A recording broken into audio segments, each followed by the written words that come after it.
Sign them. Right now. I've tolerated you long enough. Is that a threat? It's barely 24 hours since I buried my husband. 24 hours. And you're already fighting over everything he left behind. You have no place in this family. My son is gone. So your usefulness died with him. Sign the documents, or you'll wish you had. I always knew my husband's family never wanted me. From the first day I walked into that mansion, they looked at me like I had stolen something that belonged to them. But love has a strange way of blinding you. You convince yourself that as long as one person loves you, everyone else's hatred doesn't matter. So I ignored the whispers. I ignored the insults. I ignored every warning, because every night my husband came home, held my hand, and made me believe we could survive them together. I thought the hardest day of my life would be my wedding, watching his family stare at me with disgust, while I smiled anyway. I was wrong. The hardest day of my life was the day I buried the only man who ever stood between me and the family that had been waiting years to destroy me. I keep going back to the last thing he said to me that morning, and I cannot make it stop. He kissed me at the door the way he always did, and he told me, "Don't let them get to you today. I'll be home before you know it." Before I know it, he said that to me. And he was right, in the cruelest way a man can ever be right, because it feels like I blinked and the whole world I built around him was gone. People keep telling me I am strong. They say it like it is a gift. But strength is not something you are given. It is what is left over after everything soft in you has been taken. I buried my husband on a Sunday, and by Monday, the people who called themselves his family were already standing in my dining room, asking me to hand them the pieces. I never fought them the way they expected. I just looked at every cold face in that room and understood something they didn't. They thought they were taking everything from me. They had no idea I was the only thing he ever truly left behind. To understand how a family buries a man on a Sunday and fights his widow for the estate by Monday, you have to understand what they thought they knew about Corinne Halloway and everything they had wrong. They believed she was a woman who married up, a pretty face who found a good man on his way to the top and attached herself to the climb. They believed every dollar in that house belonged to their son and that his death simply handed it back to the family it came from. They were so sure they were right, the narration holds, that not one of them ever thought to ask a single honest question. And the questions were everything. Who was Corinne before that dining room? What did she actually bring into the marriage? And why, in a room full of people screaming for her signature, was the youngest sister the only one who couldn't look up from the floor? Because here is the part none of them were ready for. This is not the story of a widow losing everything. It is the story of a woman watching a family try to steal something they never understood they didn't own. There were 3 secrets in that house the night of that slap. The first would humiliate them, the second would end them, and the third, the one shaking in the corner behind her mother's shoulder, would tear the family apart from the inside before Corinne ever had to lift a hand. Before we go any deeper, let us know in the comments where you're watching from. We'd love to hear from you, and don't forget to hit that subscribe button so you never miss any of our upcoming videos. Because what Corinne uncovered in the weeks after that funeral did not just change her life, it changed how every person in that room would be remembered. Long before there was a Marsh family to hate her, there was a girl in Dallas who couldn't walk past a cosmetics counter without stopping. One evening in her father's study, she finally told him her dream. "Dad, ever since I was a little girl, what have I always been obsessed with?" Warren laughed, deep and easy. "You love beauty, skincare, perfume, all of it. I still remember the day you gave your mother a full makeover, God rest her. When she came down those stairs, I nearly had a heart attack. She looked so different, I thought a ghost had wandered into my house." They laughed until it hurt.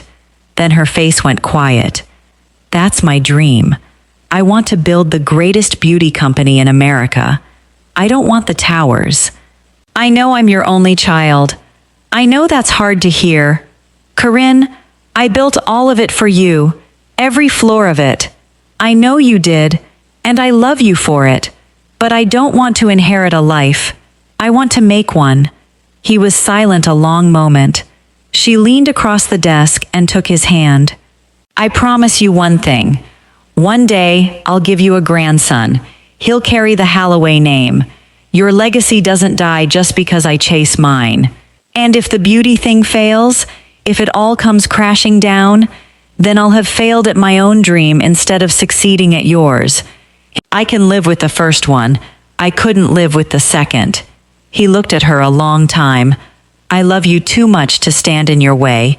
Go build your dream, but when you turn 35, I expect a ring on that hand and a good man at this table. Bring him home to me. I will, I promise. She kept the first half of that promise with everything she had. At 32, she founded Halloway Beauty in New York, and the offers came circling within a few years. Name your number, an investor told her across a boardroom table. Everyone has one. You think I built this to sell it? I think everyone sells eventually. I'm offering you more money than you'll ever spend. I built it with my own 2 hands, she said, standing. I'm not selling my hands. She had the wealth, the name, the respect, and none of the one thing money can't buy. By 35, she'd made her peace with it. Maybe marriage just isn't for me, she told herself one night, wine untouched in her hand. I can have a child on my own terms. As long as the child is mine, my father still gets his legacy. She'd closed that door completely, and that is exactly when it opened, outside a coffee shop, from the back of her car. A young man worked the floor of the shop next door, and what stopped her cold were his eyes, a rare, clear gray, but it was how he spoke to everyone the same way. Yes, ma'am. No, ma'am. Right away, ma'am. She'd spent 15 years around powerful men who couldn't manage that much courtesy on their best day. She got out of the car. Can we be friends? He blinked. You want to be friends? With me? I do. Is that so strange? Ma'am, women who step out of cars like that one usually want their change and nothing else. She laughed. Really laughed. For the first time in months. Then you've been meeting the wrong women. What's your name? Elliot. Elliot Marsh. Well, Elliot Marsh. I'm Corinne. He worked several jobs, never complained, never asked her for a thing. One evening she asked him why. Why do you work so much? You never stop. 3 jobs, Elliot. Nobody does that for fun. He went quiet. My mother needs heart surgery, and I'm not fast enough. Every month it costs more than I can save, and every month she gets weaker. Elliot, I'm going to lose her because I couldn't add the numbers fast enough. Do you know what that does to a man? To know the math is the thing killing your mother? For the first time, this gentle man cried in front of her. She said nothing, but that week, without ever telling him, she quietly paid every bill for Marlene Marsh's surgery. I didn't do it for thanks, she remembers. I did it because I was already in love with him, and you protect what you love.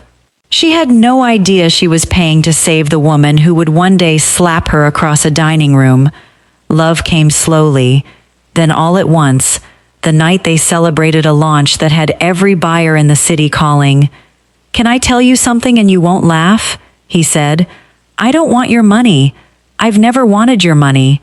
I want to build something that actually helps people.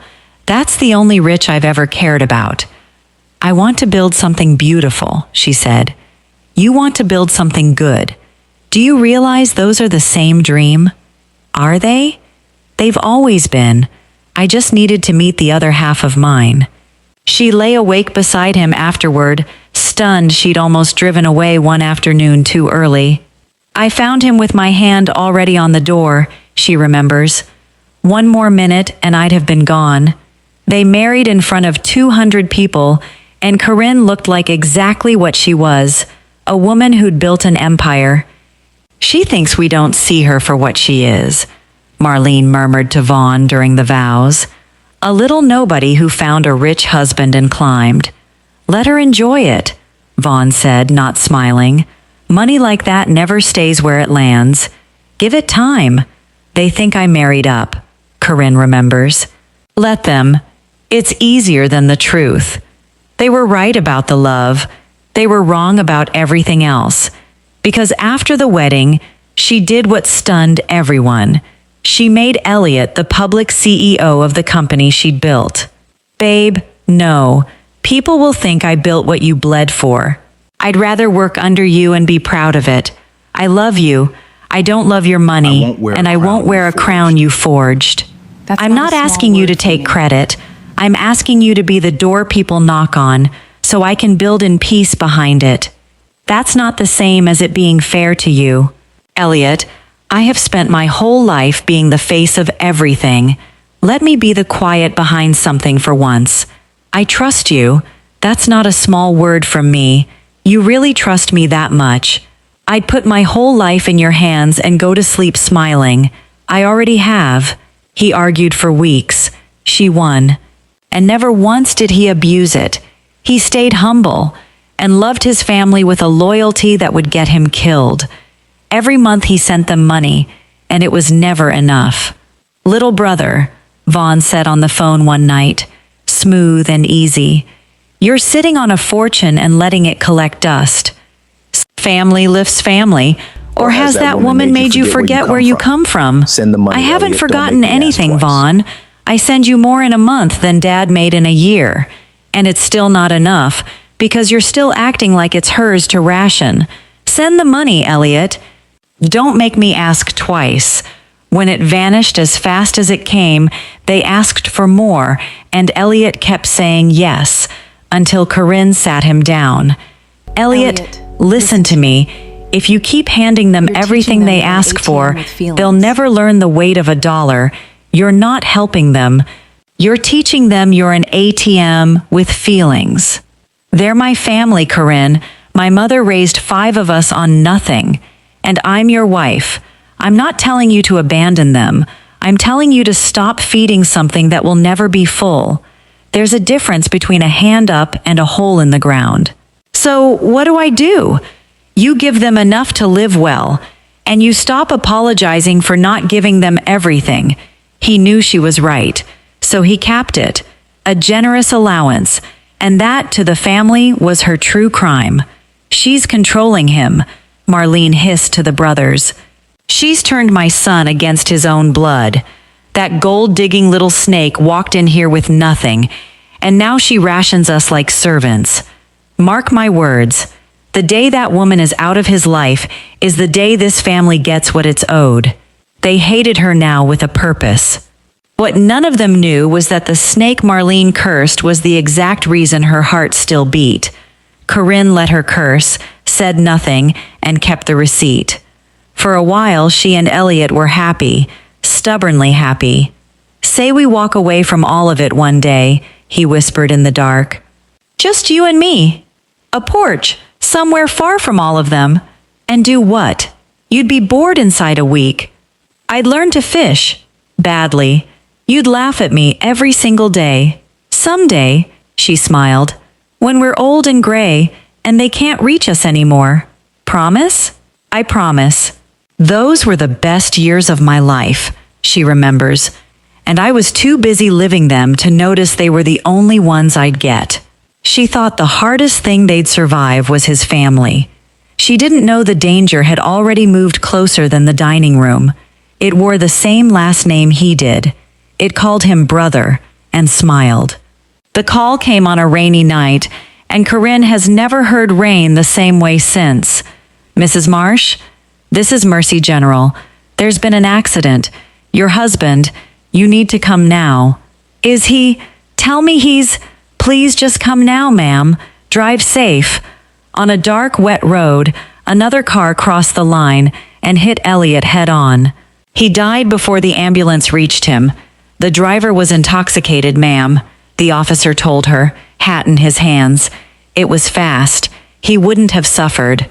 Don't, she said quietly. Don't tell me how he died like it's a comfort. He's gone either way.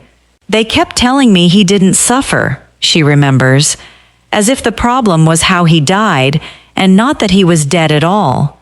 She buried her husband and fell apart alone at 3 a.m, his shirt pressed to her face because it still smelled like him.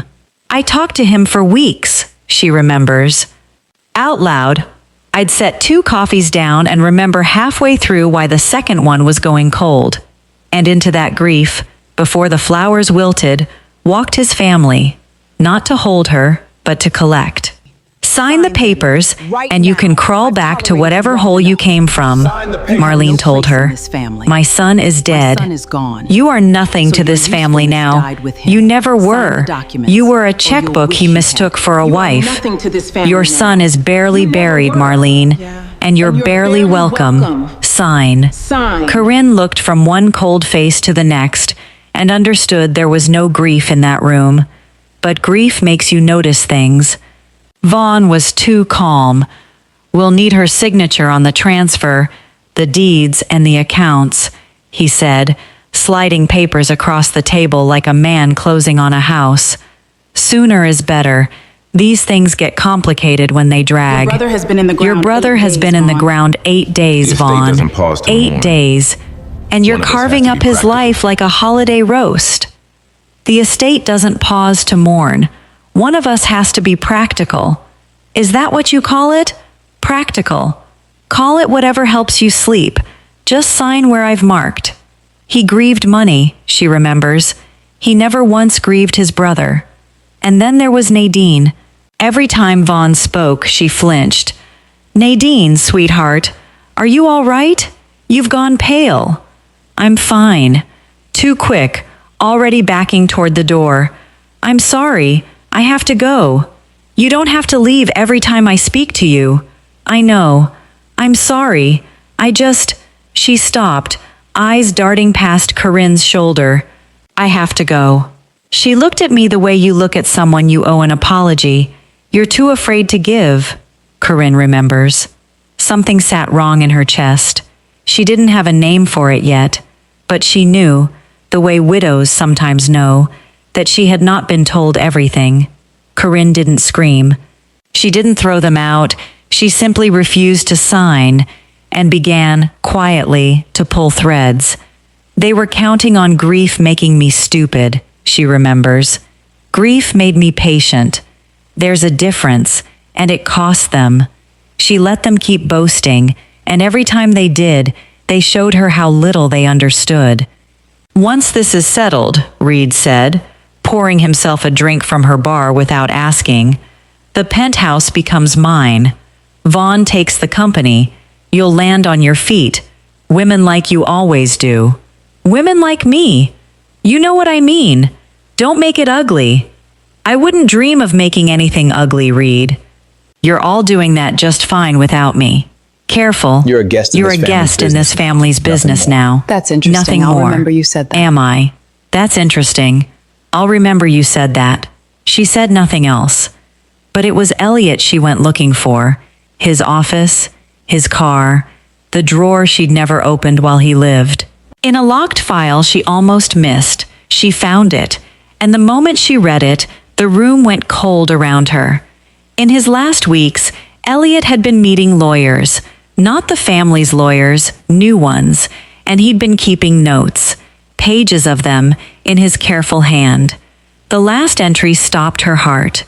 He had written that he'd found money moving out of the company through an account he didn't recognize, small amounts at first, then larger, and every trail led back to one name, his brother's.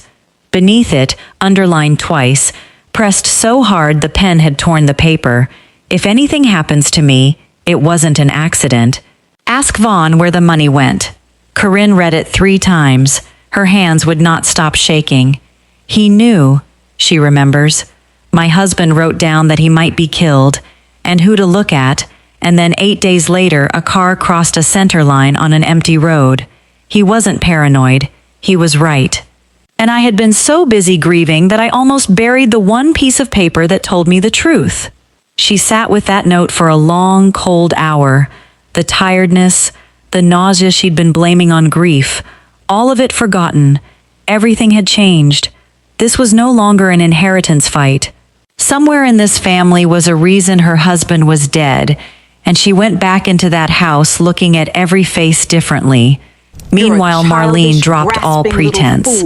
"You're a childish, grasping little fool," she said over the phone, smooth as glass and twice as cold. "My son is gone. Sign the estate over and disappear with whatever scraps of dignity you have left before I strip those from you too. I have buried better people than you and never lost a night's sleep." Is that a threat, Marlene? It's a promise. I don't make threats. Threats are for people who might not follow through. Then let me make you one back. I am not signing anything. Not today, not ever. And the more you push, the more I want to know why you're all in such a hurry. You'll regret that. I've buried the only thing I could regret. You've got nothing left to take. Vaughn played the reasonable one. We don't want to fight, Corinne. We want what's ours. Elliot would have wanted his family taken care of. You keep saying what Elliot would have wanted. It's strange. You're the only person in this house who hasn't cried once. Not at the hospital, not at the funeral, not once. I've been meaning to tell you I noticed. For half a second, the smile slipped. Then it came back. Grief looks different on everyone. Does it? On you, it looks like arithmetic. Behind him, Nadine had gone white as the wall. Her fear filled every room now. One afternoon, Corinne found her alone in the kitchen. "Nadine, whatever you're carrying, you don't have to carry it in that house. Not for them, not for him. You don't understand. If I say it out loud, I can't take it back. You've been drowning. And then what since happens the to me? funeral. I can see it. What happens if you don't say Please it? don't. You've been drowning You don't since know the what he's funeral. capable of. I can see it. Nadine's eyes filled. Her mouth opened. For one suspended second, Corinne thought it was finally coming. Then a door opened down the hall. Vaughn's footsteps. "Please," Nadine whispered, backing away. "Please don't. You don't know what he's capable of. I have to go." She fled. Corinne stood alone, heart pounding. She didn't have the whole truth yet, but she finally understood there was one, and that it was worse than money. When Corinne was finally ready, she did not ambush them. She invited them. She called the entire family to the estate, Marlene, Vaughn, Reed, Wade, and a trembling Nadine, and she stood at the head of the very table where they had slapped her, in a sharp charcoal suit that fit her like armor, and she let the silence stretch until it was unbearable. Then she began. "Every one of you," she said, looking from face to face, "has called me a gold digger. Every one of you has told the same story to anyone who'd listen, that I married your son for his money, that I latched onto a good man on his way up and drained him." She paused. "I'm going to fix your story now, because you got it exactly backwards, and you're going to hear how badly. There was never any of Elliot's money," she said. "There was only mine. I made every single one of you. This family became powerful. Her finger because of moved me. down the table. He wasn't living You off me. He and was you. protecting me through. This from family you. became powerful because of me. I built Halloway Beauty. Not him, me. Every product, every store, every dollar you have been fighting over since the day we buried him, I created with my own two hands before Elliot Marsh ever knew my name. But your hearts were so full of bitterness you never once bothered to see the truth." The room went very still. He never took a cent he didn't earn. He begged me not to make him CEO because he couldn't stand the idea of wearing my work like it was his. That is the man you raised and never once saw clearly. He wasn't living off me. He was protecting me from you. She turned then, slowly, and fixed her eyes on Marlene, and her voice dropped to something quiet and terrible. "And You've been you," insulting the woman she who said, bought you the heart "you've with spat a on year. me at your Everything you own thought table belonged to for your son, it years. was always mine." Do you even know why your heart is still beating in your chest right now?" Marlene's face flickered. "What are you talking about?" she said, but the certainty had drained out of her voice. "Your surgery," Corinne said. "The one that saved your life. back when Elliot was working 3 jobs and crying because he couldn't cover it. He never covered it, Marlene. I did. Every bill, every payment. I paid to keep you alive years before you ever called me a viper across this table. And I never said a word, because I didn't want your gratitude. I wanted peace. The color left Marlene's face entirely. That's not possible, she whispered. Check the records, Corinne said, and slid the file down the length of the table. Every payment has my name on it. You've been insulting the woman who bought you the heart you're using to hate her. She looked around at all of them then, her eyes wet but her voice steady. So, here is how this ends. Every company, every asset, every property, everything you thought belonged to your son, it's mine. It was always mine, and I'm taking all of it back. Her voice finally cracked. The only reason I ever put it in his name was because he was a good man. He never loved my money. He loved me. God help me, I wish he were standing here right now so he could finally see the monsters he spent his whole life protecting. No one in that room could speak. They believed, in that suffocating silence, that they had just heard the worst of it. They had heard nothing yet. It was Nadine who broke the silence, and she broke it by breaking herself. A sound came out of her that wasn't quite a word, half a sob, half a name, and then she was crying, really crying, her whole body shaking with something that had clearly been eating her alive since the day of the funeral. Every head turned. Corinne, she choked out, there's something you deserve to know, something I should have told you the day it happened, and I was too scared, and I will never forgive myself. Vaughn's voice cut across the room like a blade.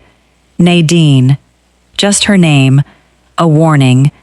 But she didn't stop this time. She couldn't.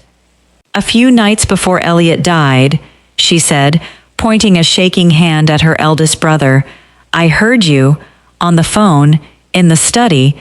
I heard everything. I told myself I'd misheard it, she sobbed. I told myself no one could, that my own brother couldn't. She pressed her hand to her mouth, then forced the rest out. It was you. You paid a man to run Elliot off that road. It wasn't a drunk driver who wandered over a line. It was arranged. You arranged it. I heard you say that once Elliot was gone, you'd finally be the eldest son, that everything would come to you, that it was worth it. The room detonated in silence. Corinne could not breathe. No, she whispered. No, my husband didn't die in an accident. Nadine nodded through streaming tears. He loved you too much to ever hurt you, Corinne. He didn't die. He was murdered by his own brother for a chair at the head of a table. Vaughn staggered back a step, and for the first time in the entire story, the cold cracked and something raw showed through. Not remorse, not yet, only the animal fear of a man who has finally been seen. She's lying, he said, but his voice shook. She's grieving. She's confused. I am not confused, Nadine screamed, and the words tore out of her. I have heard your voice in my head every night since the day he died. You killed him. You killed Elliot. Corinne rose from her chair very slowly, and when she spoke to Vaughn, her voice cracked straight down the middle. The man who protected every ungrateful one of you, she said. The one who sent you money he begged me to keep sending. You took his life because you wanted his place. She was crying now, openly, the composure gone. He called you brother, and you murdered him for a name. Nadine's testimony did what weeks of terrified silence had held back. Within days, Vaughn Marsh was arrested for arranging his own brother's murder. In the courtroom, there was no smile left, no negotiation, no calm. You have nothing, he said to Corinne on his way past her, quiet and vicious. You know that. A dead husband and an empty house. You won nothing. I have the truth, she said, not looking at him. You have the rest of your life to sit with what you did to your brother. He was convicted. Life in prison. And only then, as the door closed on every year he had left, did the regret finally reach his face. Too late to be worth anything to anyone. Reed and Wade, who'd spent their lives echoing him, were left with their names in ruins. And Marlene sat alone in the wreckage of the family she had poisoned with her own hands. She called Corinne once, near the end. "I want to see the records," the old woman said, her voice smaller than Corinne had ever heard it. "The surgery. I want to know if it's true."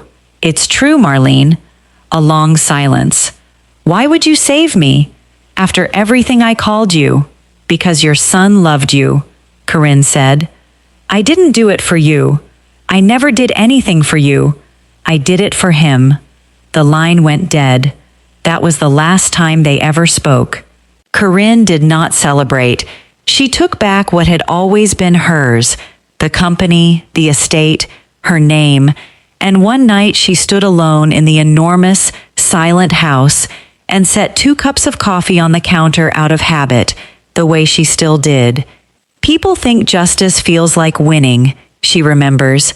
It doesn't. It feels like standing in a room that used to have his voice in it. She looked at the second cup a long moment, then reached to pour it out, and stopped, because something had been wrong for weeks. The tiredness, the mornings, the way her body no longer felt like only hers. She set the cup down. Months later, in a doctor's office, a technician turned the screen toward her. "Mrs. Marsh, I want you to look right here. Do you see that?" What am I looking at?" "That's 1 heartbeat." The technician smiled and moved the wand. That's the second one. You're That's the carrying second twins. one. "Mrs. Marsh, you're carrying twins." Corinne pressed a hand to her mouth. For a moment, she couldn't speak at all. When the words came, they came broken. "Twins. Elliot always said," she started to cry, but this time it wasn't grief. "He always said he wanted to build something that would outlast him. He had no idea he already had." That night she stood in the nursery she was already building, one hand on her belly, and she spoke to him the way she still sometimes did, out loud, into the quiet. "You didn't leave me alone after all," she whispered. "You left me 2 reasons to keep going, and I swear to you, they will know exactly who their father was, not what your family said about him. The truth, that you were the kindest man I ever knew, and you loved us before you ever met us." And then she remembered a promise made a lifetime ago in a study in Dallas to a father who only wanted his legacy to continue. She picked up the phone. Warren Halloway was old now, but his voice still filled the room. "Corinne? It's late, sweetheart. Is everything all right?" "Dad, do you remember what I promised you? The night I told you I wanted to build my own dream instead of taking yours?" A pause. "You said you'd give me a grandchild one day, to carry the name. I'm giving you 2, she said, and she could hear him go still on the other end. Twins, Dad. A boy and a girl. Carry the Halloway name. And the boy, he's going to carry the Halloway name. Your legacy doesn't end. It was never going to end. I just needed a little longer to keep my word." She heard the old man start to weep, the proud, disbelieving weeping of a man who thought he'd run out of time to be surprised by joy. "I knew you would," he said. "I always knew you would." They named the boy after her father, and the girl after Elliot's late mother-in-law's better nature, a name Elliot had loved. The family that had tried to erase Corinne got nothing. The man who murdered for a seat at the head of a table died in a cell. And the woman they all underestimated walked out of that grief with the 2 things they never understood she'd been carrying, her husband's children and the last, best piece of him left in the world. They wanted everything he left behind, Corinne says now, a child asleep on each arm. They spent his whole life circling it like it was theirs. They never once understood everything he left behind was me, and now it's them. If this story moved you, take a second to let us know in the comments where you're watching from and what you would have done in Corinne's place.